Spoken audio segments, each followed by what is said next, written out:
Alors, chers amis, ravi de vous retrouver pour une nouvelle vidéo, toujours dans l'actualité du Barça. Donc, après la Coupe du Roi remportée haut la main par le FC Barcelone face à Bilbao sur un score de 4-0 le samedi passé à Séville, de retour aux affaires maintenant pour les Rois d'Espagne. Cette fois en championnat, c'est la 31e journée. Le Barça compte aussi un match en retard. La 33e journée qui a été avancée et jouée ce week-end. L'Atlético de Madrid a réalisé la bonne opération en s'imposant sur le score de 5-0 face à Eibar, tandis que le Real Madrid a été tenu en échec par son voisin Getafe dans le mini-derby madrilène. Et justement, c'est les partenaires de Carles Aleñá qui seront nos adversaires ce jeudi à l'Estadio El Camp Nou. Maintenant l'intro et on verra tout cela ensemble.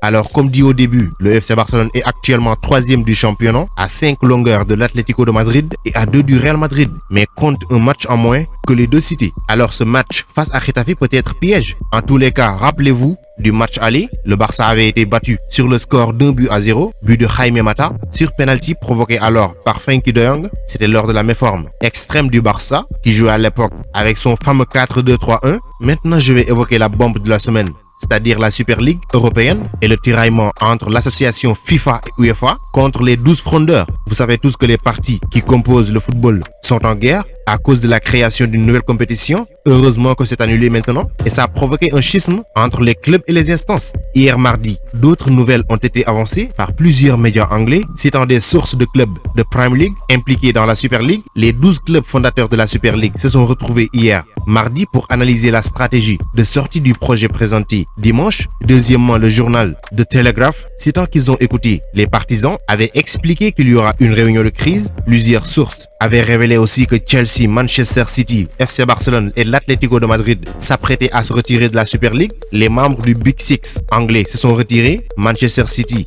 Chelsea, Manchester United, Arsenal, moins 2 jours après l'annonce du projet controversé. Donc le groupe qui était de 12 va se retrouver avec 8 seulement. Liverpool également pense à quitter. À noter que le vice-président de Manchester United, Ed Woodward, a démissionné de son poste de vice-président. Ce projet aurait divisé la direction en deux parties, l'une qui croit au projet et l'autre non. De plus, plusieurs joueurs des Red Devils ont exprimé leur mécontentement et la direction ne souhaite pas aller contre ces joueurs. On peut prendre l'exemple de Bruno Fernandes.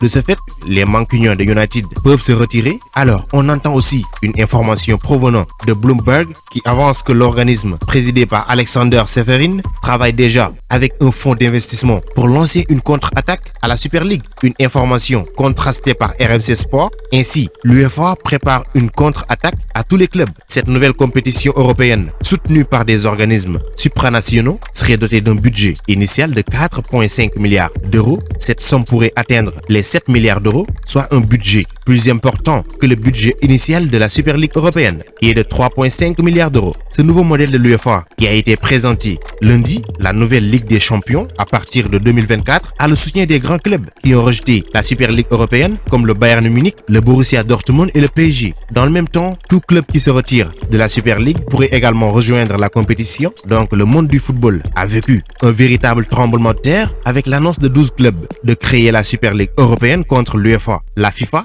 et l'ECA, entre autres. De nombreuses voix se sont élevées contre la création de cette nouvelle compétition, qu'elle soit pour ou contre, même au sein des équipes fondatrices de la Super League. Donc affaire à suivre. Revenons à notre match et parlons de la formation madrilène de Getafe. Alors les hommes de Pep Bordalas sont les actuels 15e du championnat avec 31 points. Donc cette saison, ils ont marqué 24 buts et encaissé 36, 107 cartons jaunes reçus et 6 cartons rouges. Donc c'est une équipe qui défensivement n'est pas trop bien, mais peut quand même faire souvent mal à des équipes. Prenons par exemple leur précédent match face au Real Madrid. Alors vous allez me dire que c'était un Real décimé, mais quand même le mérite était là. Ils ont dominé les merengues dans le nombre d'occasions obtenues. Donc le Barça doit prendre au sérieux cette équipe qui se bat aussi pour sa survie en Liga. Donc le FC Barcelone a poursuivi la préparation du match contre Getafe après le week-end inoubliable au cours duquel on a remporté la Coupe du Roi et sans jouer déjà On a notre destin en main pour gagner le championnat. La victoire est très impérative. Ronald Koeman ne pourra pas malheureusement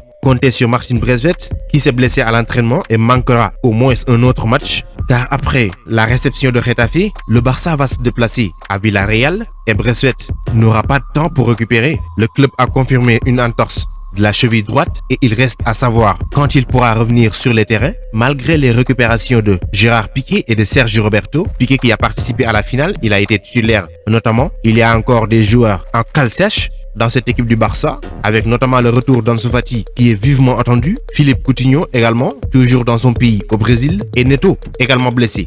Donc le Barça après ce match face à Getafe pourrait en cas de victoire reprendre un point d'avance sur le Real Madrid et revenir à 2 points de l'Atlético de Madrid, d'où encore l'importance de ce match. Aussi 2 joueurs sont toujours sous la menace d'une suspension, c'est Léo Messi et Frenkie de Jong. Alors ils sont les joueurs les plus utilisés par Ronald Koeman et 2 des piliers d'un Barça qui après avoir remporté la Copa del Rey aspire maintenant à gagner le championnat pour signer un fantastique doublé. Ils sont les pièces clés de l'échiquier blaugrana dans le jeu et dans la finition. Les 2 agissent depuis des mois avec une finesse surnaturelle afin d'éviter que Ronald Koeman ait à se passer d'eux. Depuis le mois de février dernier, Léo Messi et Frenkie de Jong vivent sur le fil du rasoir en Liga avec 4 cartons jaunes à leur actif chacun. Ils ne sont donc qu'à un seul carton jaune de la suspension, ce qui leur ferait manquer un match. De Jong a reçu son 4e lors du match Betis-Barça le 7 février, tandis que Léo Messi a reçu son carton jaune le 27 février. Depuis, chaque action est effectuée avec finesse. Nous devrons voir si les 2 vont parvenir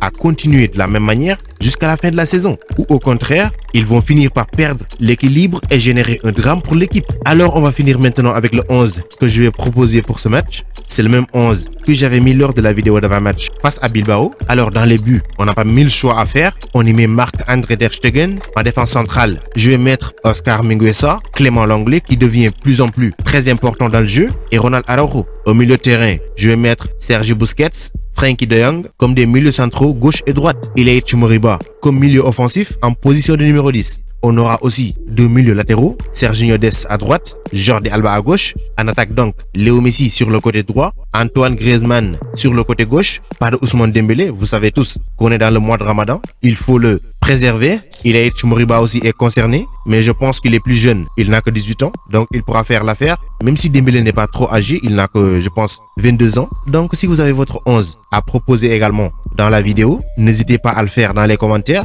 Votre avis compte également. Donc c'était tout pour cette vidéo. Merci de l'avoir regardé jusqu'à sa fin. Continuez à vous abonner à la chaîne, mais n'oubliez pas d'activer la cloche de notification. Vous êtes les meilleurs. Ciao, à bientôt.